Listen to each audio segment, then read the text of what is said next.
and just to ask Willie about the 13th after the meeting. Good evening and welcome to the 37th meeting of the Jacksonville Environmental and Appearance Advisory Committee. We're now calling our meeting to order. Welcome. Thank you for joining us this evening. We look forward to you presenting as always. At this time, do we have a motion? Or anybody like to make a motion to adopt the agenda? I make a motion that we adopt the agenda. I Second? All in favor? Aye. Any opposed? All right, the agenda will be accepted as written. As for the minutes, hopefully everybody's had a chance to look over the minutes from the August 1st meeting. If you need a second, let me know. If not, do we have a motion to adopt, correct, or reject the minutes? Motion to adopt the minutes. Okay, Second. all in favor? Aye. All right. The minutes from the August 1st meeting will be adopted as written. And as always, you know, your attendance report is on page 9, so if there's something that's not correct or whatever, please let Glenn or the staff know and they'll get that taken care of. So now it's time. Pat is going to do our stormwater management and clean and green presentation. But I want to say a little bit about Okay. it before then. You all know that in 1995, there was this huge hog waste spill that occurred in the community. And there was a lot of talk that that spill was just going to just really mess things up. And of course, it didn't produce the results that the scientists thought because our river was so inorganically compromised at that time. Well, it was served as a wake-up call to our community, and some of you in this room were present back in December of 1997 when there was a call by the community to do something about cleaning up the river and stand for that. And so the city went after a clean water management fund to help clean up the river and found many wonderful partners to help with that effort as it was. And so consequently, we had a contract with North Carolina State University. Some of you might remember Dr. Jay Levine. And he hired some people to help out with that point. And one of those persons was Pat Donovan Potts. And so she's been playing in the river, New River specifically, for our projects since that 1998 date that it was there. And she has certainly been a... Oh. That would be a pause. Have to reboot. Yeah. Do you This know is where you not left good. off? Yeah. Notice he's pursing his lips. Keep going. Keep going. That was a small blip there. Please forgive us. We were out power for a moment. So basically, she was part of that initial group. So she's been with us in helping with the river for some time at the point.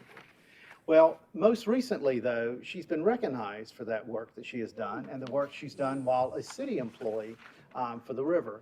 And so some of you were present when last Thursday evening, she was given Conservationist of the Year Award by the Coastal Conservation America Onslow Bay chapter. And so that was very much. Ms. Sunshine's son was chairman of the banquet, and there were a lot of people there. This is the executive director standing on the left-hand side of that page there, and they were recognizing her, and she was surprised. She told us there, and so there were some of us who were part of her posse there that evening that knew about this but didn't tell her, including some partners in the most recent project, which is her Oyster Highway. But tonight, she's going to concentrate on talking to you about Clean and Green Jacksonville and, of course, stormwater management, which, of course, she is the stormwater manager for the city of Jacksonville. I present to you Pat Donovan Potts. Thank you, Glenn. you. So a footnote to Glenn is, I've learned for many years from Glenn, you don't ever do a project by yourself. You have a lot of players that are involved, and Glenn was there from day one. Without city management and encouragement from Glenn, this project would have never gone. So It was a team effort. it was a team effort, and Glenn was crucial in that. So just want to point that out as well. He was here. I hope he will be here to the end as well. I like the encouragement and the support. So just to give you an update, we try to do a stormwater update once a year, every year. We're going to start out with the Adopted Stream program. We still have 5 groups that are cleaning the areas that you see outlined in red, but I do have good news. We just had another large group take a section, actually from White Oak High School. Brandon Dillerman, who actually is one of our instructors during the institutes in the summertime, has a large environmental group at White Oak High School. He has 60 kids in his environmental group, and they are going to take a large section of Northeast Creek. Their first cleanup will be in January, and we'll be going out with them with the GPS to document, so the map will grow when I speak with you this time next year. So we're excited about that. Because trash is one of the major impediments to stormwater runoff, not only as a water quantity, but as a water quality component. From a water quantity standpoint, it creates strainers, and therefore we get upstream flooding. From a water quality component, you have a lot of pollutants and toxicities that leach out from the trash into the waterway and into the guts of animals over time as UV light breaks down the plastics and everything. So we actually did 27 different stream cleanups this past year, and you can see our numbers with over 1,100 hours of participation. So we see more and more groups and more individuals becoming more aware of what is in our waterways. This is one of the other things that we've included to our trash cleanups is because we have a warmer climate and we have more of our homeless camps, and they have some really nice stuff, so I'm not sure why they leave. But when we find a camp and it's not inhabited, we will clean it up because normally they are directly beside a stream, and any type of flooding would immediately pull this into the stream. So those are being cleaned up as well. And I would be remiss without talking about our hero, and that is Jim Wheeler, who's been part of our Clean and Green program since 2010. He is a part-time employee with the Stormwater Water Quality Division for the city. And in those 7 years, he's almost at his 7,000th bag of trash. And those are not small trash bags. Those are the 55-gallon ones. So he's picking up almost 1,000 bags a year. We love Jim dearly. Something else that we're doing constantly, especially when we had 2 wet years, a lot of rain back-to-back, is battling invasive weeds, especially alligator weed, which will close our waterways where boats are actually not able to travel into the tributaries. So not only that, but Phragmites and some other privet is also being battled. So the city has a lot of its own stormwater control measures that we maintain every month. Those stormwater control measures include ponds and wetlands and rain gardens and sand filters. And instead of contracting that work out, the Stormwater Water Quality Division makes sure that the city's control measures are operating how they're supposed to operate every day. And then one of the things I'm most proud about is that we are actually pulling out impervious surface area or concrete out of our medians, and we're actually putting landscaping in. Not only does it look better to me personally, but now it's actually allowing water to percolate and enter the groundwater instead of runoff on our roads, so you have less flooding on the roads. And we've actually pulled out 1,500 square feet of impervious surface area out of our medians this past year, and it looks like we're going to continue to do so. That's a good program. We also applied for quite a few grants last year, one of which was with UNC Chapel Hill, NOAA, and Sea Grant, and this is where we put in some sets, which are surface elevation tables, 3 places in the constructed wetlands at the end of Sturgeon City, and then 3 more areas or locations across Wilson Bay in a natural wetland. And what we're looking at is to make sure wetlands can keep up with movement, meaning erosion and or deposit of sediment. Are they going to slowly fade away, or are they going to be able to keep up with what's going on with our climate and our water? So in looking at that, these are the first sets that are ever been placed in inland waters.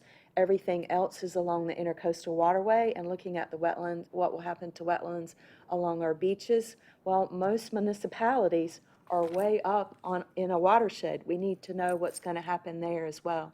So that's what we're doing, is we're measuring our wetlands twice a year, every year. We also inspect all of the BMPs that we permit through the city, because again, we took the program over from the state about 8 or 9 years ago. Because we're local, we can actually inspect these more often. With the state, they only inspect their stormwater control measures once every 10 years. We inspect ours twice a year, every year, and every permittee gets a letter from the city stating the current conditions of their stormwater control measure. It's either in compliance but needs a few things fixed, or it fails. And so that we can continue to improve not only the aesthetics of how it looks, but that they're working properly. Education and outreach is one of our biggest components of our stormwater permit with the state and the federal government. Most people don't understand what stormwater is and how important it is. And we have reached out to 1,504 students and 343 City of Jacksonville employees with our stormwater training and educational program for a total of almost over 200 hours this past year. Do you go into the schools? Yes, ma'am, just a second, be there in a second. We also, a big thing for us is to help with Earth Day. Earth Day is where we need to focus not only on our homes, but our businesses. Are we doing all that we can for Mother Earth? We actually had between 420 and 490 students at Sturgeon City this past year for Earth Day, of which we teach about good water quality, the river, wildlife habitats, wetlands, and of course stormwater runoff. And we do go into our classrooms on a regular basis. We went in many times this past year to Northwoods, and we taught a lot of different components to the entire 5th grade class. We actually took them in the back and we sampled along Soco Creek using scientific equipment, showing them what the results were. And we talked about rain gardens and other types of stormwater control measures that the school could put in place so that runoff from the roof of the school doesn't actually go directly into the creek. So yes, we do. Whenever a school asks, we always respond. Color runs, we had 4 of them this past year. Again, keeping the dye is not as important as keeping the cornstarch out of our system, because cornstarch will expand when you add water, and we don't want to make biscuits in all of our pipes. Right. Illicit discharges. When we first started, illicit discharges were our #1 priority and still is, but we normally handled about 100 or so a year. We're down to 46. So education obviously is taking hold and is finally winning, so I'm very excited about that. No matter where we are or what we're doing, illicit discharges is our #1 priority. Also, one of the things that we're trying to educate everyone about is stormwater, to view it as a city asset, just as you would water and sewer. And some of the city assets for our stormwater is we have over 10,000 storm drains and catch basins within the City of Jacksonville and our ETJ. We have a measly 328 retention ponds. We have 193 manholes that have been marked and mapped, 79 miles of pipe section, and 110 miles worth of ditches. That's not even including all the blue line streams that is connected to the ends of those ditches. So of all those assets, stormwater is a huge component that the city is trying to manage. And not only the stormwater water quality, but also Johnny's drainage crews are a part of that system. And again, illicit discharge, we clean them up as fast as possible. What's important here is the big pile of dirt. You never know what you may use when you're in the field and you have nothing. To stop that illicit discharge from getting down a storm drain, a pile of dirt will work. That is paint, that a big 5-gallon bucket fell off a truck and the paint ran down. And so we saw it and we put dirt in front of it. If it runs down the storm drain, it's an environmental cleanup and it's twice as expensive versus cleaning it up in the curb. So dirt saved us a lot of money. We respond to questions and complaints every single day. The biggest one is putting in French drains. Because of the rainy year that we had the last 2 years, everybody's called and said, I have a lot of standing water in my yard. And we shake our head and go, we understand. Our yards are the same way. It's been a wet year. Unfortunately, because we are a Camas County, we have a seasonally high water table anyway. And then when you have a wet year on top of it, that puts a lot of standing water in our yards. So people have inquired about putting in French drains. And the biggest thing that we've had to tell them is please don't put that stormwater runoff directly onto a city street or onto a city sidewalk. We don't want to cause flooding and/or injury. You can put the French drains in, but you have to cut them back 50 feet from edge of pavement or edge of curb. So that's been our biggest one this past year, was making sure it doesn't go into the city street or a city sidewalk. So that's my update for the year. Very good. Thank you. Anybody have any questions? No, but I thought it was interesting that you would use the dirt for the paint to keep it from going into the drainage. It's what I had at the time. I dug a hole. Thank you. Thank you, Pat. We appreciate that. If you want to leave, or you can stay here with us and, You're more than welcome to go. okay. All right, I see that Jason's No. not here, so we're gonna bypass that. Our next item is the Planning Subcommittee. I know Linda's not here, but I think, Willie, you said you were gonna take that on. The fall and spring cleanup. We are to coordinate a schedule and a date. Fall sanitation breakfast. We're going to consider hosting a joint appreciation breakfast with the parks staff and with other supported clean and green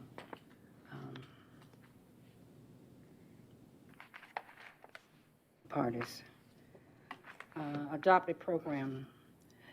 A flyer will be designed to be distributed at the Veteran Day Parade. The Kiwanis Club held first cleanup on August 30th, Carolina Forest Boulevard. Chamber of Commerce first cleanup schedule is for September the 27th, Newbridge Street. We might mention that along that lines, they did do the cleanup on September 27th and picked up a few items there. For the Kiwanis Club also had their cleanup. And on the flyer there, we already have flyers available for the Adopt-A program. Pat has, her program is featured in those, and they're available online, or if you want to pick some up here at any time, we certainly have those available for anyone to do at this time. I was asked, and I wasn't 100% sure of the answer, but if there's a group that wants to adopt a street, they were asking, do the trash picker-uppers and the bags and all that, can they come by the city and pick that up, or do they provide that Well, themselves? when you sign up for the program, you go through a little bit of orientation, safety, and things of that nature, and they will supply many of those supplies as Okay. it is there. So if you want to do that, just call Michaela and she'll put you through.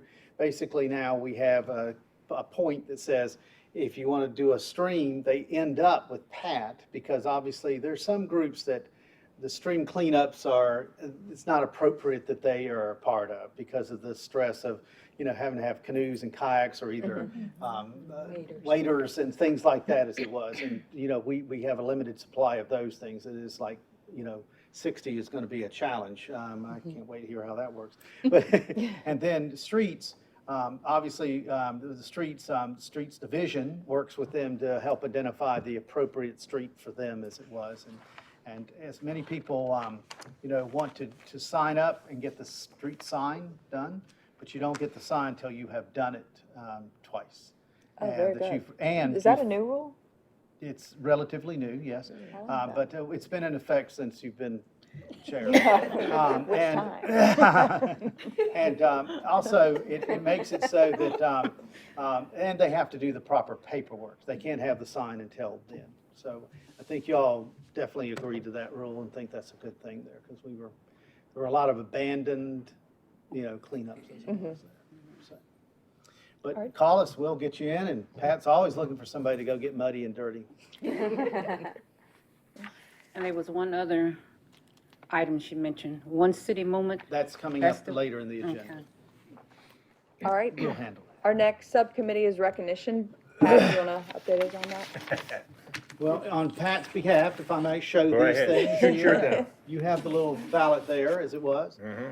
So nominated by Pat was the Bellagios, and of course, you know that this is something. Now, of course, you have to give credit to Mike LaCory and Parks Division for the planters there. They made those planters and did those things, because that's a city alleyway that's back there, and so they reconditioned that as it was. But Bellagio certainly has improved the areas and the shrubbery and such there, and of course the little seating area that's out there as it was. So this would be something for your consideration for an outstanding business appearance award, should you desire to do this. And Sparks Chiropractic, located on Gun Branch Road. It says Bella Chase, but that's wrong. And so consequently, it's been updated and looks nice, and sprouting some wonderful fall mums out there. So ignore the 106 Bella Chase there. That's an error. But it looks nice, and it would be eligible also, in addition or in place of the outstanding business appearance there.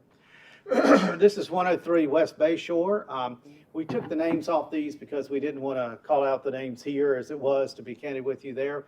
This was also nominated by Pat here, and it's obviously, he commented about how well kept the yard is, and regularly kept the yard is as such there. And this is not one Gary Olette and the code enforcement will have to be going and seeing at any time or something. Every 4 days, during the summertime, I've watched her. Every 4 days that lady's out there trimming, mowing, and she just sits all by herself. She's just, well, you know her. She's your postal lady for your, every 4 days. It's like clockwork. You can sit your clock by her. She's out there trimming, edging. She takes she's somebody everybody wants as your neighbor, because Yeah. they're probably spotless. Well, that is also eligible for an outstanding residential appearance award, should you wish to give that as it was. And then Logan and Jessica Sosa, they know they're up for this, and they're already sporting some fall decoration out there as it was too. And we're told by someone familiar with the source, the backyard is even more spectacular than the front yard. But we have to judge on the front what we can see, without going out of the right of way there as it was.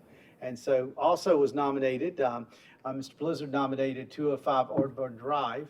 And this one is a nice appearance from the curb, and has some up close and personal photos that he took there that look very nice. And they're also sporting, as you see there, some fall decor as it was. So nice little appearance from the side, and lets you see how that looks as it was too. So that's 205 Audubon.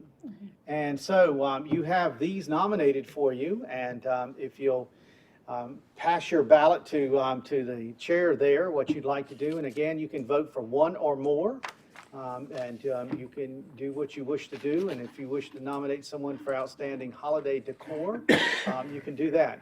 We do want to say on Pat's behalf there, Mr. Carroll, that we are taking nominations now, and we've gotten a few in that deal, and we've got straightened who they go to now.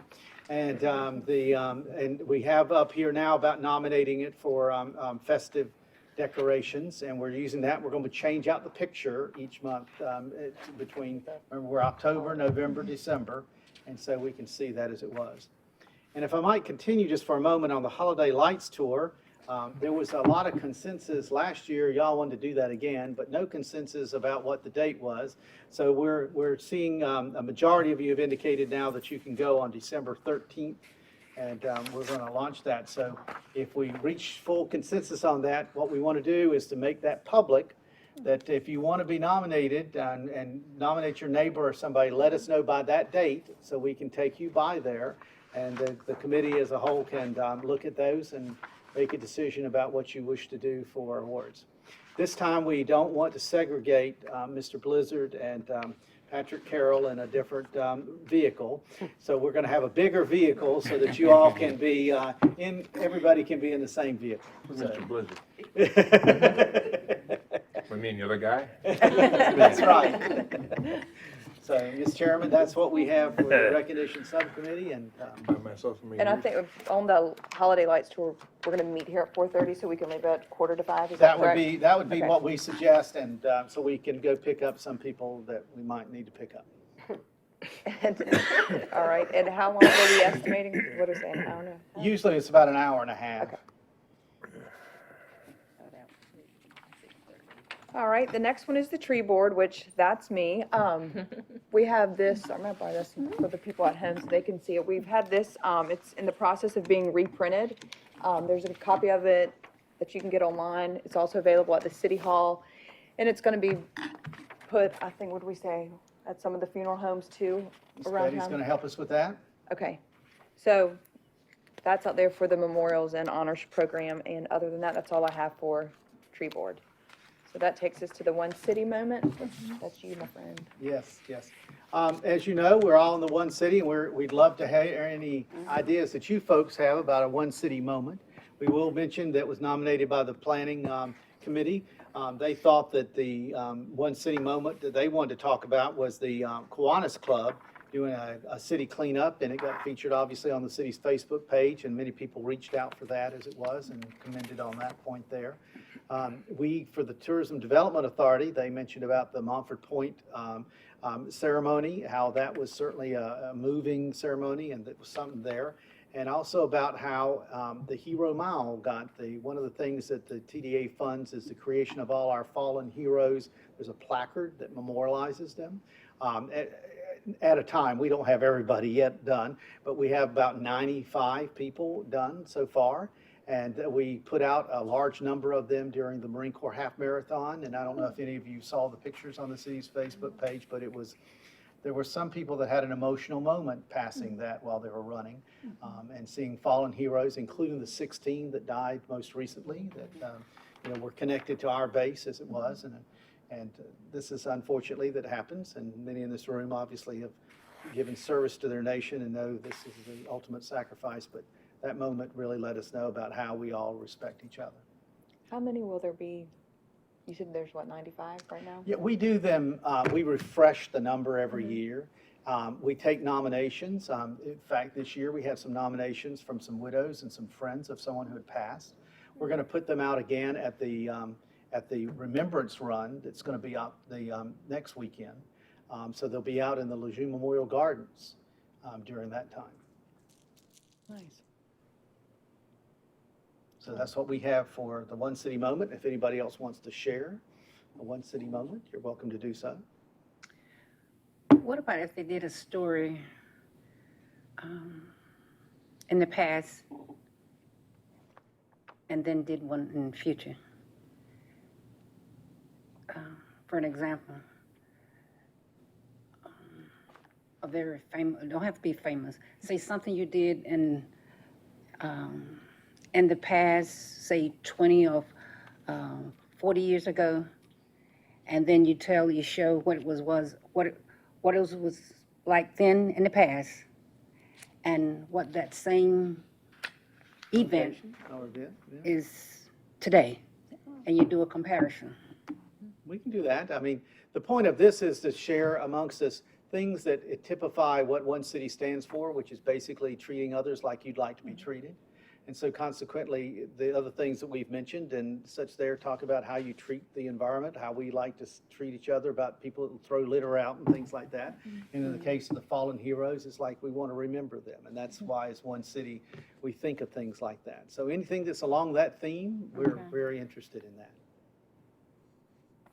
Well, we encourage you to do it. The next time we meet as a group is obviously in December, and hopefully you'll have lots of stories about treating each other well during that time. Thank you. Thank you. All right, now I'll give the Planning Advisory Board the update for that. So, and this was for the month of August, so I won't get October's. I usually get usually about a week after we meet, so I'll update you on that the next go-around. But Northeast Creek Park improvements, the City of Jacksonville Rec and Parks has submitted a Type 1 site plan to add amenities to the existing park. And those items will include a walking trail, a bathroom roughly 500 square feet, a splash pad, and some picnic shelters. Then you have Discount Tires on 477 Western Boulevard. They've submitted a Type 1 site plan for proposed automotive parts and service center. It's the former Gauls Glass. Do y'all remember where that is? Like in front of Home Depot? It's that property there. Let's see. North Carolina National Guard of Jacksonville, they've submitted a Type 1 site plan for a proposed 3,100 square foot expansion. Right now, they're right at close to 19,000 square feet, so they're gonna do an expansion to that. And that'll be new parking areas around the building. And then you have Johnstone Supply at 110 Bryn Mawr Road, and they've submitted a Type 2 site plan for a proposed a little over 18,000 square foot expansion to their building, which is right now 21,000 square feet, so they're gonna just about double that. And that'll be for their supply and contractor's yard. And then, let's see, for development approval, we didn't have any for this go-round. And I think that's it. It does say staff met with the representatives of Circle K to review a site plan for proposed convenience store and gas cells at the corner of Western and Gum Branch. So are there any other items that you want to touch on with that? Nothing new. Okay. All right, so that is all I have for that. Our next meeting, well, does anybody else have any comments or anything they'd like to share with the board on anything that we've discussed tonight or anything in the future?